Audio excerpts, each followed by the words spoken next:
នេះគឺជាវីដេអូសកម្មភាពដែលខ្ញុំបានធ្វើដំណើរមកលេងនៅសាលាលេខ5គោលបំណងគឺយើងមកលេងផ្ទះបងប្រុសទេតែមកដល់មានអីព្រឹកឡើងគឺគាត់នាំ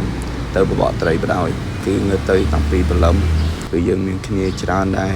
ធ្វើដំណើរទៅជាមួយគ្នានឹងទេសភាពនៅតំបន់នេះគឺថាស្រស់ស្អាតខ្លាំងមែនតើមានទន្លេច្រើននៃច្រើនហើយក៏មានបឹងច្រើនផងដែរអញ្ចឹងវាគឺជាការល្អសម្រាប់អ្នកដែលបបកត្រីអញ្ចឹងណាយើងទៅតាមតិចក្បែរផ្ទះគឺដល់ប្រឡងប្រុសគាត់មានទូកអីចឹងគាត់ដាក់ទូកដាក់អីមកអញ្ចឹងទៅហើយកន្លែងនេះគឺយើងបានមកដល់ប្រឡងហើយថតប្រឡងមកអ្នកទាំងអស់គ្នាមើលបន្តិចទៅនិយាយទៅតំបន់កន្លែងនេះវាមានឈូកមានអីចឹងណាកន្លែងបឹងនេះហើយមើលទៅគឺឃើញថាស្អាតហើយតំណងមានត្រីច្រើនហ្មងឥឡូវនេះគឺយើងធ្វើការញ៉ាំបាយព្រឹកជុំគ្នាបងគាត់អ្នកទិញមកហើយអ្នកខ្លះជិះត្រីដាំបាយអញ្ចឹងទៅក៏ចូលមកញ៉ាំនៅបឹងទាំងអស់គ្នាអញ្ចឹងទៅញ៉ាំចឹងឆ្ងាញ់មែនតើបន្ទាប់ពីយើងបានញ៉ាំហើយឥឡូវគឺយើងចាក់បដើ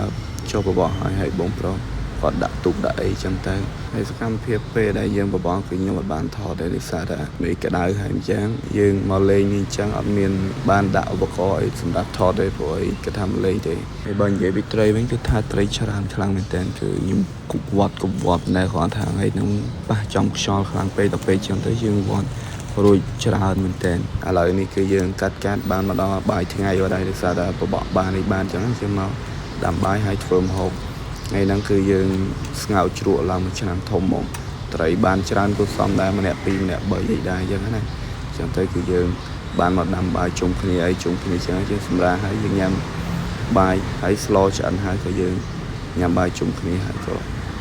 យើងសម្រាប់ហើយជាម៉ោង2ម៉ោង3បានយើងចុះទៅគប់អារម្មណ៍អ្នកបបកត្រីដូចគ្នាមិនយល់ឲ្យទៅបានបាយបឹងនិយាយទៅពីណាពីណីឲ្យបានមកជុំគ្នានៅបឹងហើយបានញ៉ាំបាយហ្នឹងគឺតែប៉ុណ្ណឹងបានត្រីពេលញ៉ាំបាយហ្នឹងគឺអស់ចិត្តហើយមិនបាច់បានត្រីយកទៅផ្ទះទេ